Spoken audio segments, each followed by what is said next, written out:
Hey guys, welcome back to my channel, Michi Makes Up. Today I'm taking one of the two new Chanel quads to do a look and to demo for you guys. So this is DOUCEUR et SÉRÉNITÉ.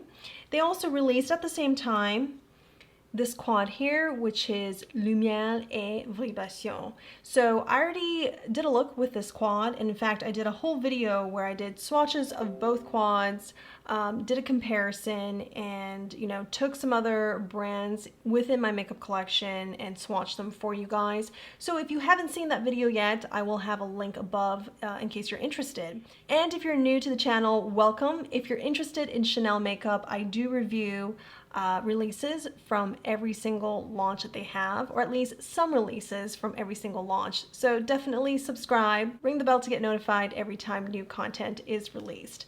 So why don't we go ahead here and create a look with this, and even though I've swatched it in my previous video, I'll do some swatches at the end as well. I'm taking this shade here and placing that all over the lids.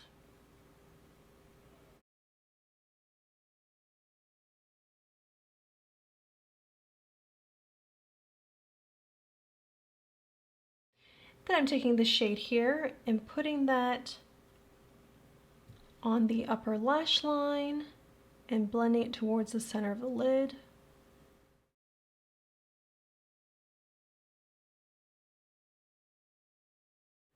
And I'm going to blend that shade upwards so it looks a little bit more seamless. And taking the shade here, I'm going to put it on the crease to buff out seams. And then I'm going to go into this deeper shade here with my Sonia G flat definer. And I'm basically placing that just on the outer corners to give it a little bit more depth in my look. But I'm not going to overdo it. Meaning I'm not using it to really line the upper lash line. I'm not going to completely deepen my outer corner with the shade. Even though these colors or these shades are deeper from this color story, they're very easy to work with. And you saw very quickly here how I was able to pretty much put together a look that looks like I had given it more thought. And to be honest, I just went with shades that placements of these shades that just felt intuitive, and I thought it might look good, and in fact they do actually all meld together really well. So now I'm going back in with this is the mini booster from Sonia G, and I'm diffusing that deep shade that I put just on the corner on the upper lash line. So just ever so lightly, I'm not bringing that up because I want this look to be very purple dominant. And on the lower lash line, I'm just going to add a little bit of this shade here.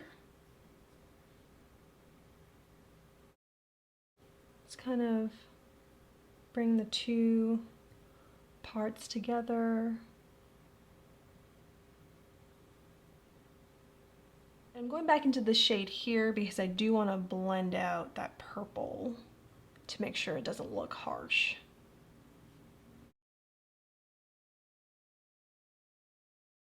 I'm going to add some mascara. I love this mascara from Merit. It is smudge proof, not water resistant, so it's not difficult to actually take off at the end of day, but it's smudge proof and clean formulation. This is probably the best mascara that I've used in the past couple of years. And for lips, I'm going to take Westman Atelier's Lip Suede in Le Nude. And I'm just actually going to go in with this beige or most nude color first, and then I'm going to build it up. If you guys have been looking for Le Nude, I believe Bergdorf Goodman now has it in stock. I got to check Sephora if they came back in stock with Sephora. And then Cosbar had carried this for a while when everybody was out of stock. So link to some of those places below if you're interested.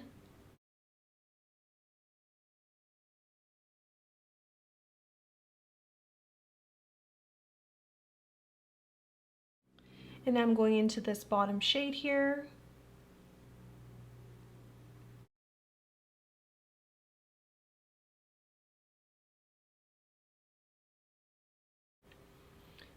So there you go. I've got, you know, kind of my lips but enhanced.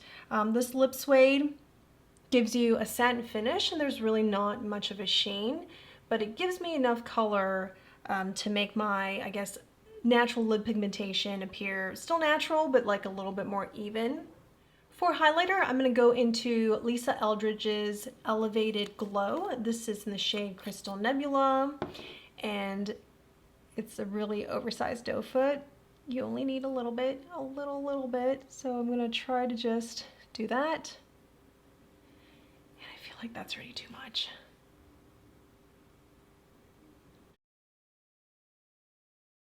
I'm going to take my Koyudo BP14 foundation brush to blend out the highlighter.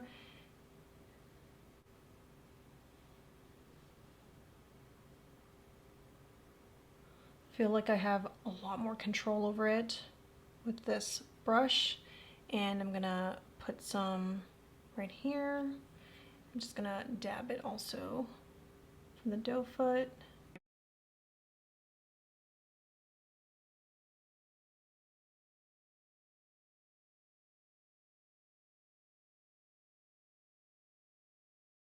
And so this is like probably a little bit shinier than I intended it to be, but like I said, you don't need a lot of product unless you're going for a very glowing look. Then certainly you could use more, but you saw I just did kind of 2 dabs here and it was already, it's like very glowy.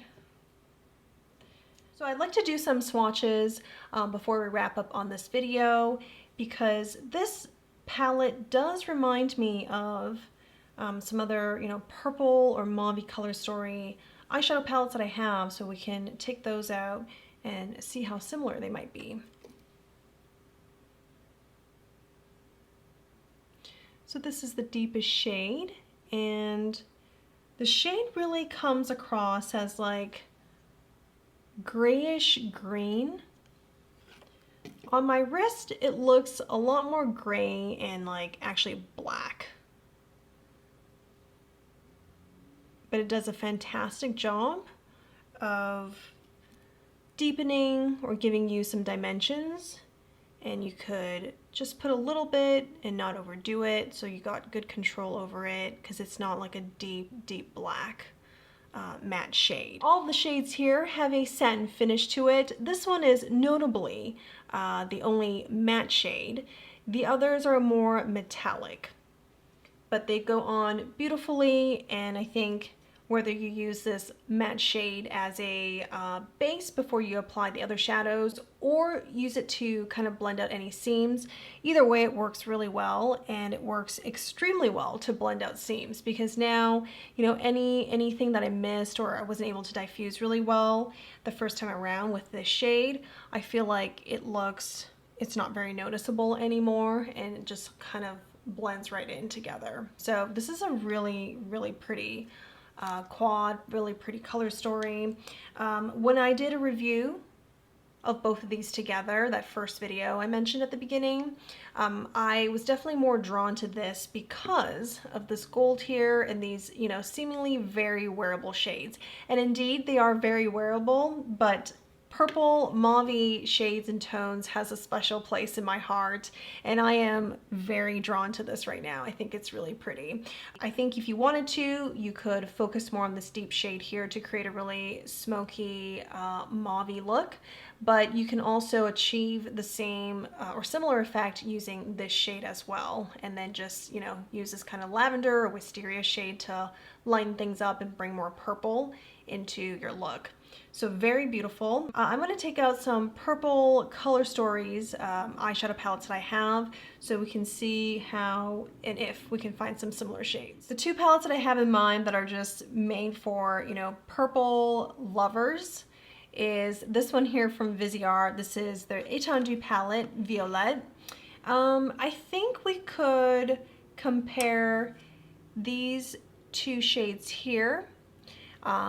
These 2 actually are both mattes, So it's not even, you know, I have this shade in mind to compare against, so it's going to be a different finish. But maybe we can see that other light matte shade, how it might be different or similar to this one here. So this is Haze from Violette, and this is Embrace. Embrace is more pink or purple undertone. Then this has a little bit more gray to it, and I think that gray undertone we see here is supposed to match with this shade perhaps. And then this Haze, it's really, really pretty, but it is lighter than that purple shade from Chanel. But I do want to swatch a third shade just as I'm looking at it. This is Bijou. Oh, so pretty. I mean, this would be a good mix and match. Create a look using these shades, and you can pop that on the inner corner or on the center of the lid. I love it. It's so pretty. Then we have the Natasha Denona Lila palette. I don't know if the Lila palette is discontinued at this point. They have stopped listing it on Natasha Denona's website for, I want to say 10 months now. So I wonder if Sephora still has it. If it's still there, I'll definitely have a link. I'd like to swatch, let's see, Per Se, Viola, and Vivid.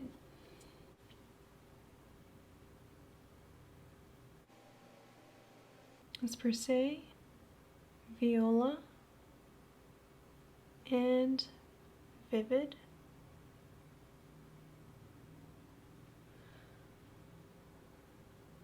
And these are signature Natasha Denona, you know, color pigmentation. They're just pretty intense compared to like Viseart and Chanel. Obviously with Chanel, it's more about like ease of use, ease of these shades, really melding and blending without being too precise even with your placement. But with Natasha Denona, you can really get like that blingy, really eye-catching look. So it just really depends on preference. Natasha Denona has built her brand on high quality formulas, really intense pigmentation that's easy to use, whereas Chanel, being a luxury fashion house and then turning to releasing or launching makeup, it's more about softer looks, softer payoff, but still, you know, interesting and still beautiful. So I like the segments when we get to compare against different brands, because I have to really think about what these brands mean to me and how I would like to use them in my makeup application. And just as we see here, these three brands are, you know, similar because they all have these like purple color stories, but it's not the same. It shows in the pairing of the shades and how the color story comes together. From there, you kind of get direction on, okay, this is the kind of look you're gonna get from it, but there's no stopping any, you know, beauty lovers, eyeshadow lovers from mix and matching. And I think that's really part of the fun with makeup, is that you can do as much or as little as you want, and you can certainly mix and match, cross brand, cross palette, however you wish. It's just the only ceiling that there is your own imagination. So thank you guys for watching. This was just a quick video to do a demo of this palette. I really, really like this. You know, it just really speaks to me as somebody who enjoys purple and mauvey color stories. This is also a very easy go-to palette because of how easy the shades are to use, and you know, you saw it was fairly effortless to put together this look. While I do love a good gold shade, I think at the end of the day I might use or tend to go to this one more. Let me know what you think, leave a comment below, and I'll see you guys very soon in the next one. Bye.